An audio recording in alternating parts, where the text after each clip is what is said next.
Hey John, got some great news. We've got a sponsor. Have we? Big thanks to the guys at Viking Covers for coming on board and supporting My Dad's Car podcast. Please check them out at vikingcovers.co.uk if you're looking for indoor or outdoor car covers. You'll be hearing a lot more from them soon, but for now, here's the episode.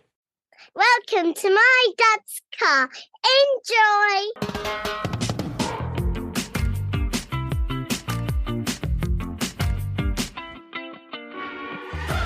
Welcome to My Dad's Car, a podcast discussing our personal relationship with automotive nostalgia. And you know what? It doesn't even have to be about your dad's car. It can be your mum's, your grand's, your parents', guardians, or even a neighbour's. If it made an impression, let's talk about it.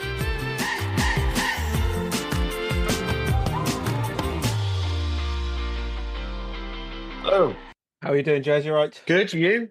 Yeah, I'm not too bad. Hi, Jez. Nice to meet you. Hi, John. How are we doing? All right? Yeah, all good, thank you. How you doing? You all right? Yeah, good, good. Cool. We will start. For the benefit of the tape, we're joined by Jez Hayter, who is the man behind Mythron Cars, which I came across on Instagram. I think he'll probably correct me in just a second, either MG Midget or Austin Healey Sprite sort of resto mod type recreation. Is that correct, Jez? Yeah, it is Austin Healey, Okay. Mark 1 Austin Healey, so frog eyes that are converted into what was the racing cars used by Sterling Moss and Steve McQueen at Sebring.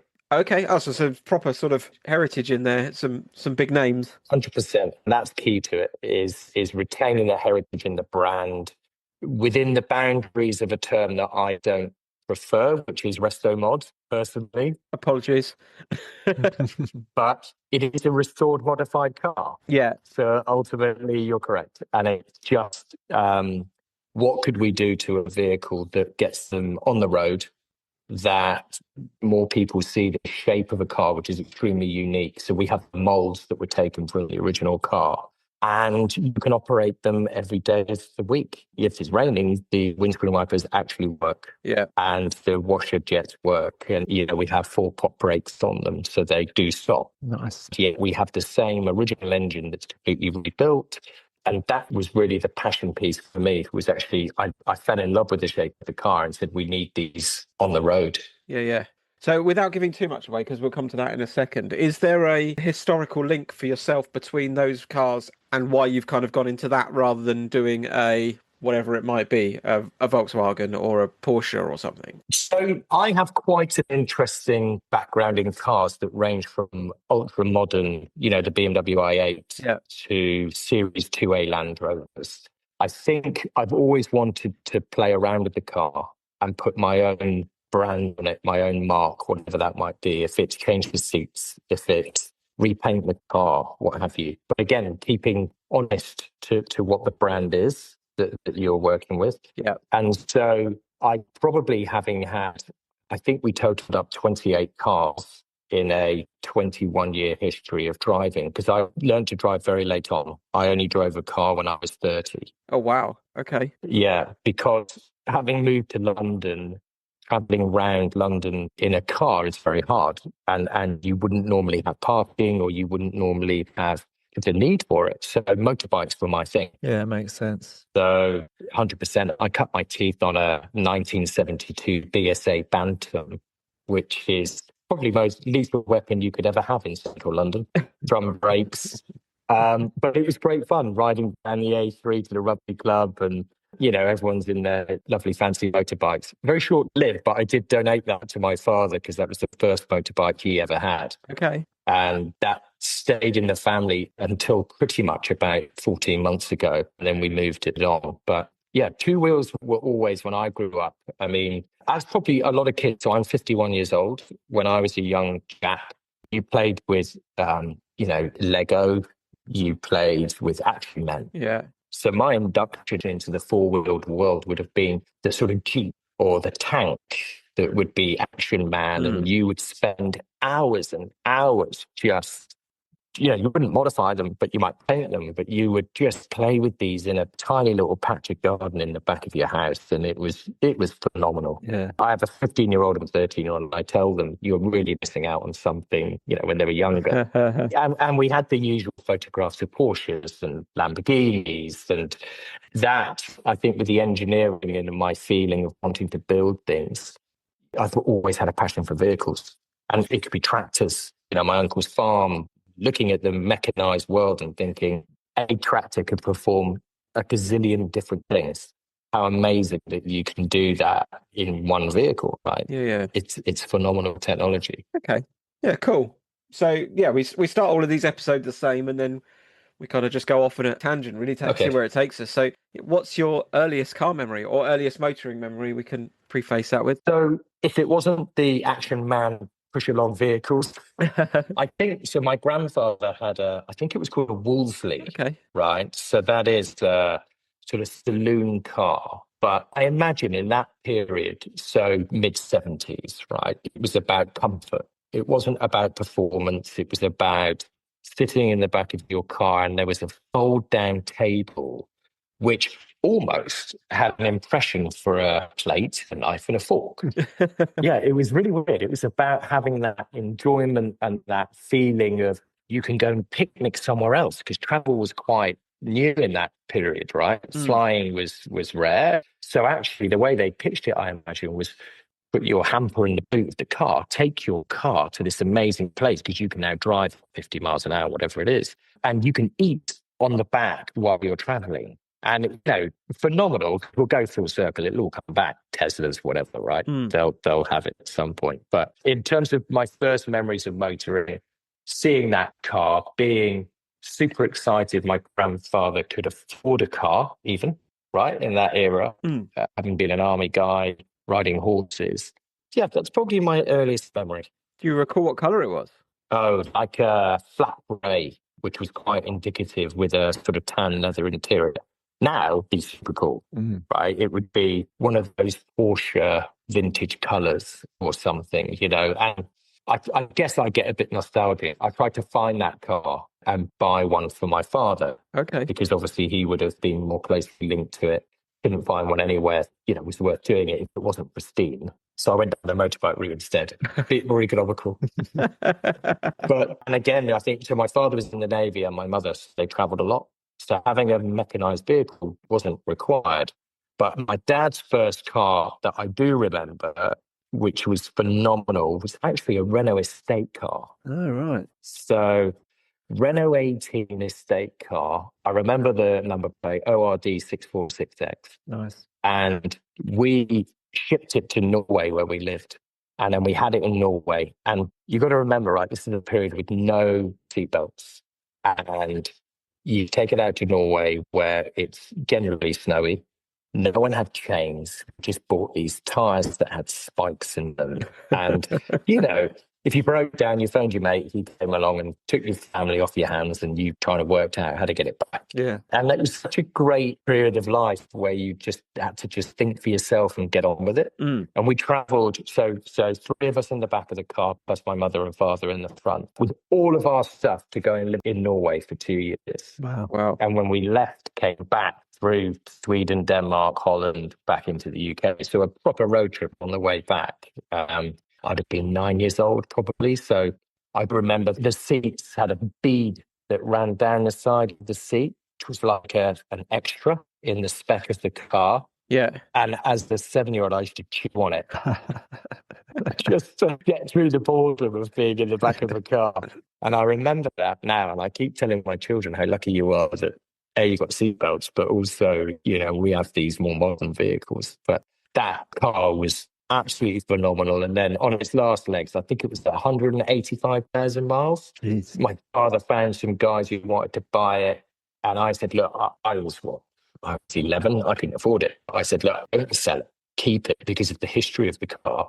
Sold it to a couple of lads, and the next day it was burnt out on the side of a street. Oh, no. And all of that memory, all of that history had gone. And that was extremely sad. Yeah. But a great nod to Renault, because that was a phenomenal piece of kit. Do you have any idea what made your dad plump for the Renault, Jez? Do you know what? I think It's a very good question. Size, without a doubt, because we weren't really into 4x4s unless you had a series Land Rover at the time.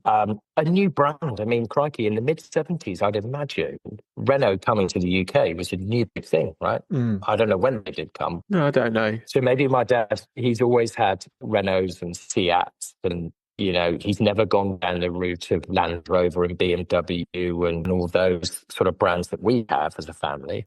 And I wonder whether he just liked that sort of calendar approach, right? Let's go with a brand that, that we'll see what happens. And, you know, he stuck with Renault for a Megane and got a Clio. Clio was an amazing car when it came out until my sister parked it in the garage wall, not in the actual garage. Yeah, that one didn't carry on. But yeah, maybe that, again, driving wasn't his thing. Motorbikes he loved, but it wasn't like we could share that as a passion. Yeah. So I had to develop it myself. Like my brother we used to ride motorbikes together everywhere. He was a huge motorcyclist. Okay. But yeah, I think, again, that as a second sort of nod to cars, that Renault, you know, with all the hours we sat in that car, I've got a lot of history in there. So it's the three of you in the back with your brother and your sister. Who got the middle seat? What was it like in the back? Me, always. You, was it? Yeah, I loved it. Were you the youngest? I'm the youngest by 2 years, and then my sister's another 2 years older than that. Yeah. But the middle seat was the optimal seat because you got the view, you could chew the side of the chair, you could, you know, keep my sister and brother apart from each other, keep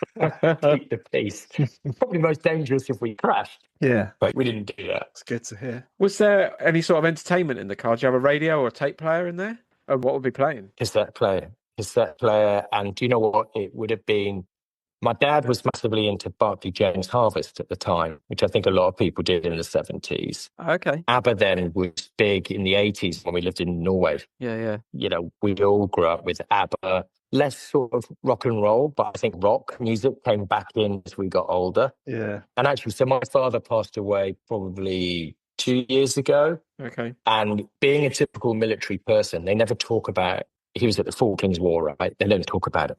No one talks about this stuff. So I'm having to unearth all of this now, going through photographs, going through videos. And yeah, to your point, I didn't know what music Dad listened to on the big sort of reel-to-reel, you know, as well as records. And now you start to see he actually might have been actually quite cool back in the day because we never think our parents are cool at the time, right? It's always later on. Yeah, I think in the car, tape decks, ABBA, you know, bit of rock now and then. I think those sort of things, John and I have both lost our fathers as well. You do sort of take some of that for granted, don't you?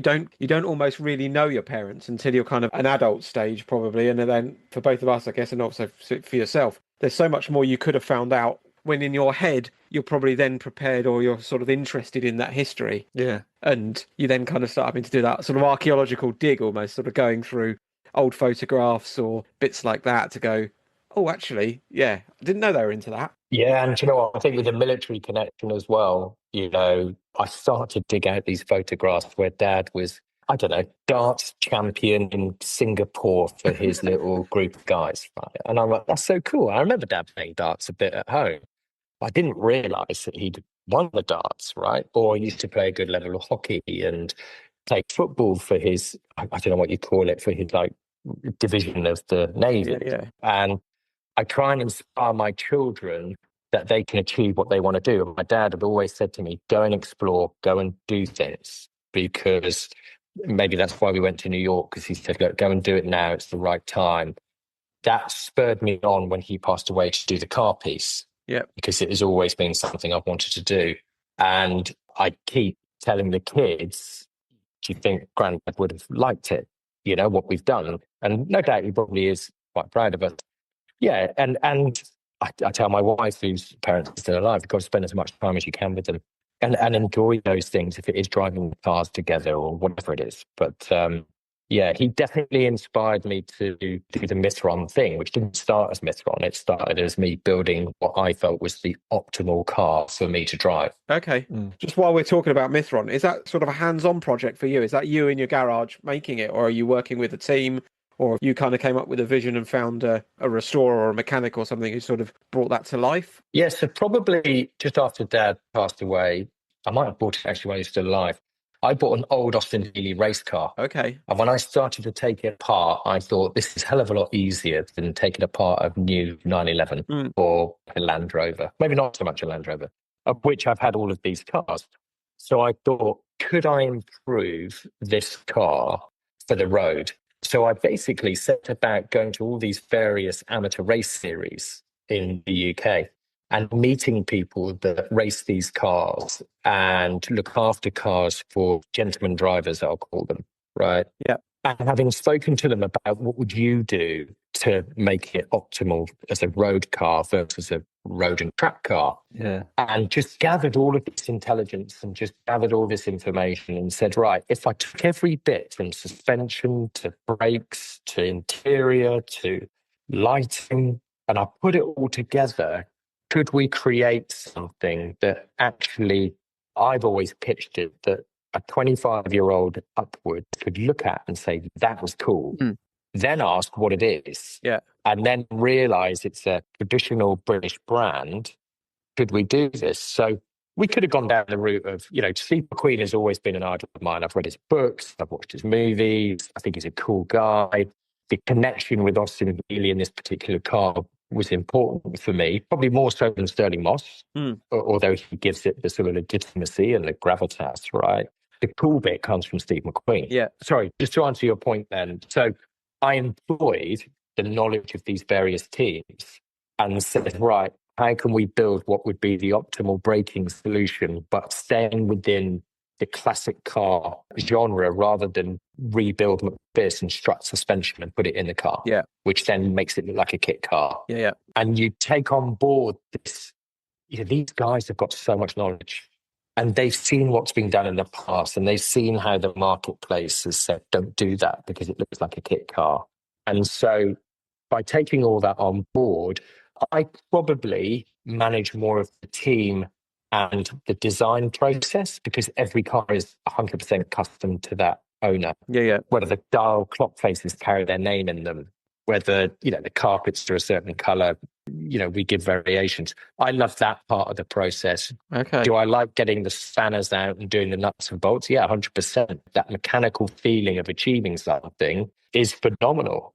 And when we built the first one, it was on show at the NEC on the Austin Healey Club stand, which amazed me because I said, guys, it's not a concourse vehicle. This is a vehicle that's nut and bolt brand new using an original chassis, but it's different. And they said, this is what we need. We need people to say, you can do this. Yeah. Alphaholics do, Alfa Romeos, Singer do the Porsches. And everybody came over. And the funny bit is it had carbon fiber tillet seats in it. And everybody said, oh, I didn't know you could put carbon fiber seats in a classic car. And I'm like, yeah, you can achieve anything you want, but everyone's very visual in today's world, I believe, and they want to see it. And so by showing it, that's when we thought, well, maybe there's something in this. We can produce more of them. And we're now on car number 4 at the moment, which is great. Amazing. So if it can be a full-time job, then great. Love to do it. Part of it was my youngest son, and if they do listen to this, they're hoping for this. My youngest son said to me, what have you ever achieved? Because his peers have parents that are builders or lawyers or architects, and they have a tactile object when they do that. Yeah, you can hold it in your hand. Yeah. Or a doctor who mends somebody, right? Having run a creative agency, I can say, well, look, if you go to central London and you see the Putney Wharf logo, that's my logo. Half the logos that we developed for Canary Wharf, I helped create. They don't get it. They just don't get it. A website, a membership website for 7,000 people. No, don't get it, Daddy. It's not cool. So by taking them to the garage and unveiling this car, and actually my youngest saying, actually, that does look quite cool. You're like, oh, finally, I ticked the right box. God forbid I get asked that question. It's a hard one because I did say we've got a lovely family, 2 lovely boys, 2 dogs, and we live a comfortable life, although we work very hard. And I said, you wait till you achieve that, young man. See if you can do it. On that note, this morning I showed my eldest daughter a copy of a magazine that I'd written an article for. I only got the copy the other day. It came out earlier in the month. But that was quite nice. Like, she was flicking through it and then she's like, look, it's got your name here. I was like, yeah, and I wrote all of that. And yeah, that sort of yeah, something tangible in your hands. Quite a nice. I think it's important, those tactile, physical things you can build, whatever it is. If it's decking in your garden, if it's putting the furniture together that's in your back garden, right? I think people underestimate the sense of value you get when you complete it, Yeah. In all these things. When you're in this industry of the motor world, right? Everybody does things differently. Yeah. So you have to really take that on board. And you're naive, but you can't be naive. Does that make sense? Because I think you learn as you go, but you also have to give the impression you know what you're talking about, which we do know what we're talking about. I'm talking about 18 months ago, 2 years ago, because you want to extract the best you can out of these bright minds. You want them to open up and say, look, I do it this way, because the way the car was rolled off the production line in 1960 is not how it should be driven now. Yeah. And I actually had a 911 3.2 Carrera Sport, the one that had the whale tail on the back, in Guards red, I bought from a chap. And the moment I got it, I took it to a company in Crawley who have a Porsche Cup race team. Okay. And I said, I know this car is not quite right for modern driving. What do you do? And they set the bonnet up. And when the cars came out of Stuttgart back in that era, they put a sort of molasses over the front of the suspension mounts. Okay. Straight away, the guy gets a chisel and a hammer out, and he's hammering off this. I'm like, oh, what are you doing to my car? This is my... No, Jez, we've got to get to the suspension mounts, because the biggest problem is basically not dialing the suspension in on the car. And they spent a day on this car, came down to Goodwood, which is close to where I live, and I drove the car around and I said, guys, what you've done to this car is phenomenal. They said, we don't need to play with the engine. We don't need to play the carburation. Suspension's where it's at. Tiff Nadell drove it around and he came out saying, this is the most organised 911 I've ever driven. Fantastic. And I said, well, that's great. At least I know the guys have done a good job. Yeah. Of course, he's trying to get the car sideways on the corner and I'm having a heart attack in there thinking it's going to snap. But I think it's important to play around with things, make them your own. Yeah, definitely. So if we go back to Norway then, do you recall, neighbours or teachers or something like that who had kind of cars of interest? Do you remember the first car which kind of piqued your interest as a interesting car? Yeah, do you know what? I don't know what series it would be. Maybe I think they call it something like the Series B Range Rover. Okay. It wouldn't have even been a Vogue. It would have been a Series B. So 3-door, powder blue, manual Range Rover with a kind of like tan velour interior. Nice. Super cool. Yeah. Now, be like gold dust. And it used to be our really good friends who had children in my school, because we were in an international school. And that car could go anywhere, right? Not the guy ever used low range or anything like that. It would just go anywhere. And I do remember that because we just rolled around in it. Such a big car with, I guess it would have been air suspension back in those days. I don't know that model very well. But I just remember, again, in Norway, you didn't have 3 people in the back seat. You'd have 6 or 7 because we were only 7 years old. There were no rules because there were no seatbelts. So it was like a school bus. Yeah, that definitely sits with me as to, Dad having the Renault, sensible car. Yeah. Put your skis on the top. And then our friend coming round and I'm like, that is a very cool bit of kit because it's big. Yeah. And unique at that point as well, because there wasn't anything like it, was there? Especially in Norway. I mean, right-hand drive car on English plates. Yeah. And that's, again, is that maybe something why we dabble with our cars? Because we don't want it to look like someone else's car. No. And that's what we're doing a lot more now with all the brands doing customization. I was in a Porsche's paint room the other day and they said, we now ask you to come with a picture of something you like and we will make your car that colour. Your handbag. And they'll scan it and then they'll say, right, that's going to be this colour. I mean, it's brilliant that, you'll get some people who like performance, looks, whatever. Some people who say, I just want it white or I just want it green. Yeah. More choice, I suppose. Yeah, like being cute, isn't it? Yeah. Essentially. But if you look at historically now, how these big brands have moved, they've resurrected their classic marks, Porsche specifically, opening up the original machine tooling to make the original panels now. Yeah. You're only going to do that if you know there's demand. And that is phenomenal. Land Rover doing customization now, so you can go to Land Rover Custom. And that's not this sort of SVR group do it super sporty.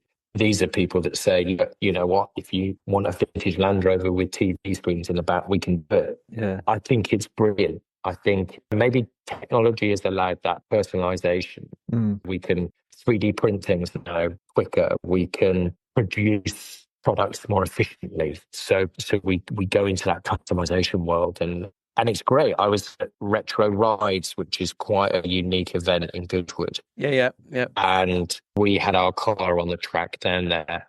And what I loved was that some young lad who was maybe 16, who just got his car at 17 even, was so wrapped up in this sort of Fiat Uno style car and wanting to make it his own. If it's loud pipes, if it's painting it, if it's wrapping it.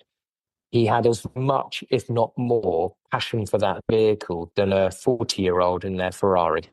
And I thought that is very powerful, that people want to tinker and make it their own. Yeah, definitely. I think it goes back, I suppose, a little bit to, like you mentioned, Lego earlier. That's kind of, as a child, that's what you would do, wouldn't it? You'd sort of start with your wheels and then you'd make it your colour and in that style, or that would be the picture you draw on your textbooks at school. And then when you're an adult, whether that's kind of a 17-year-old with your first car, or you're kind of, 50 or whatever, and you're building a Austin Healey Sprite, you can then kind of go back to that and go, actually, I'm going to put these wheels on it, or I'm going to have it this colour, and I'm going to put these seats in, because you are sort of reliving those sort of early memories, if you like. Yeah. Do you know what? MasterCard did an amazing activation at Festival Speed a few years back. When we were getting into sustainability in the environment, I don't know if you ever saw it, but in their future lab, they invited young children to design their perfect car. Okay. For example, when they were really young, children were putting square wheels on it. Yeah. And then they were learning, that's not practical, really. Bad move. It's going to be a bumpy ride, right? Tyres are expensive. Yeah. So what they did, which was phenomenal, is they took the winning design and they physically made the car. Yeah. And it was a young lad. And he said, so I've got fans on the back. And they're like, oh my God, it's like the fan car of Gordon Murray. And he's like, oh, no. This sucks all the bad air out of the car and then sucks in good air. And we're like, that's cool. And then he said, the most important bit is making sure that you've got ice creams. And we're all like, what do you mean? What do you mean? So in the center console, where the gear stick normally would, is the 3 slots for 3 kind of 99 ice creams, right? And he said, you've always got to have 3 ice creams there, just in case. So, of course, when MasterCard built this, they built a life-size version and had it on display. Yeah. And then they built a smaller model for him to take away.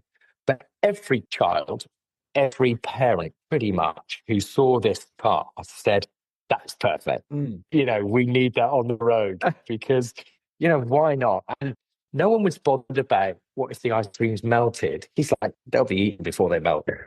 He almost had an answer for everything because they're not constricted, right? They don't have the same concerns we do, where we would look at the financial implications, the health and safety. They're like, no way. It's all about what's cool. And that will be online somewhere, I think. But a genius MasterCard activation there, absolutely brilliant. Do you know who did that, Jez? Which agency produced it from us? Octagon, okay. And my wife works in the industry, so... Okay, yeah. So we helped Octagon with some of the activations for MasterCard. Right, okay. I don't know whether that was pre-COVID, just after COVID. Right. But it was brilliant, honestly. You look it up, it's a great bit of inspiration for anybody. And actually, I've told them they should use it as a case study for young kids doing sort of design and technology at school. Yeah. Just to show them it. Because, don't forget, there were 200 or 300 other designs that were fantastic. It's just, maybe this was the most outrageous of them all.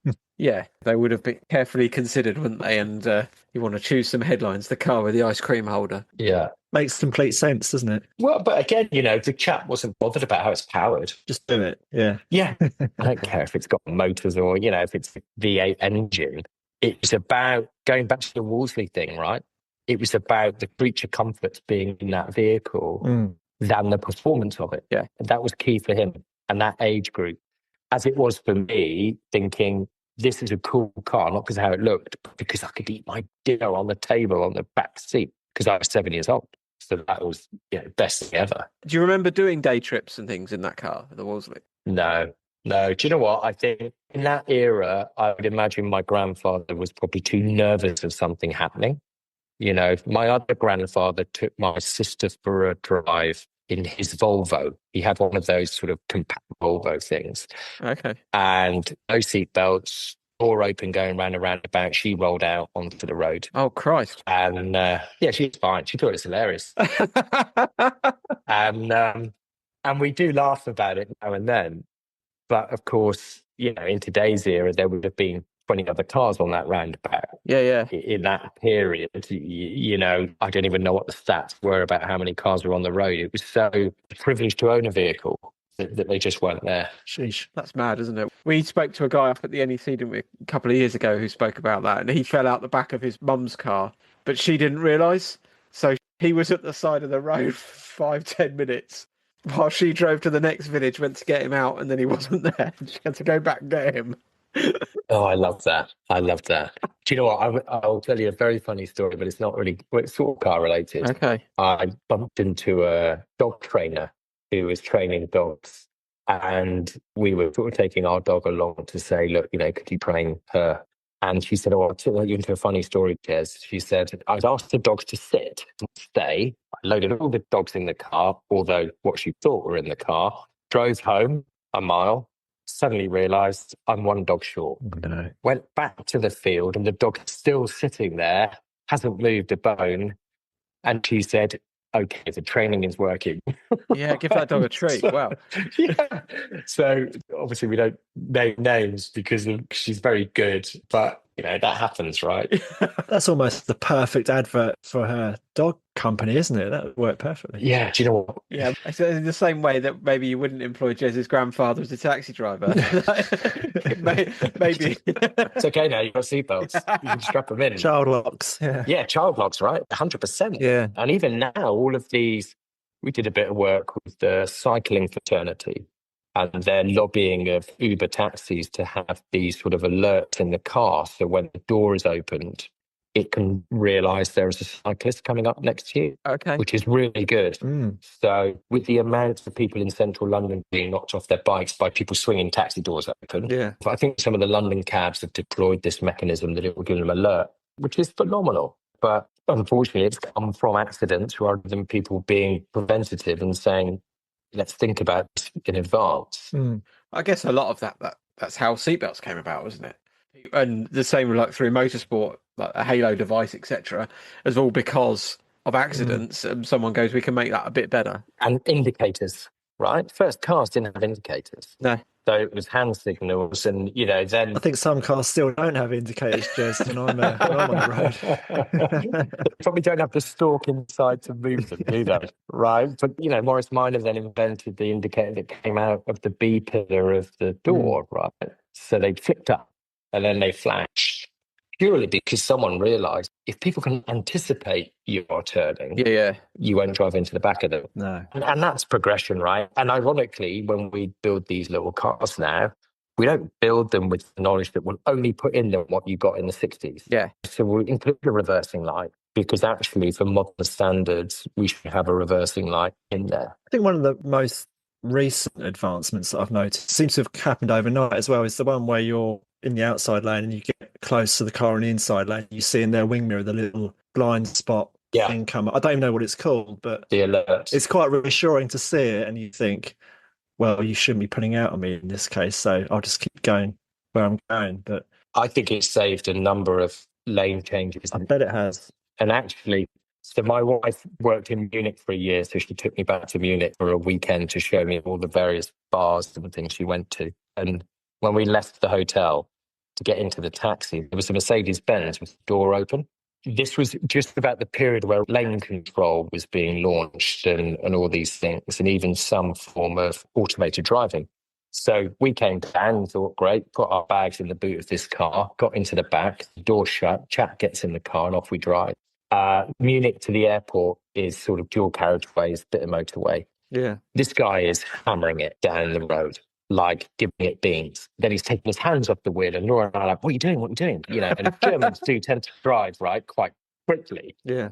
And he then says, "Oh, it's brilliant. It won't change lanes." And we're like, "Oh my God, this is scary." Right? We just got to get to the airport. So then he kind of pulls into a lane, and then it automatically took him back. And he went, "Oh my God, this car is amazing." And we're like, "Oh my, we're not going to make it. We're not going to make it." Pull up to the taxi rank. We get out and we're like, "Look, how much do we owe you?"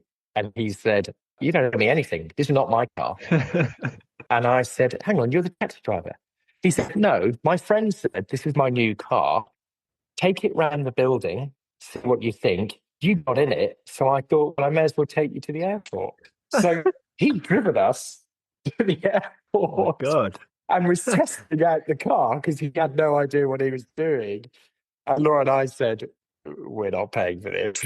But it was brilliant. He loved it. He said, "Oh, what an amazing car." And he just assumed we knew that he, by shutting all the doors and getting in, that's what you did, because I noticed the meter wasn't on.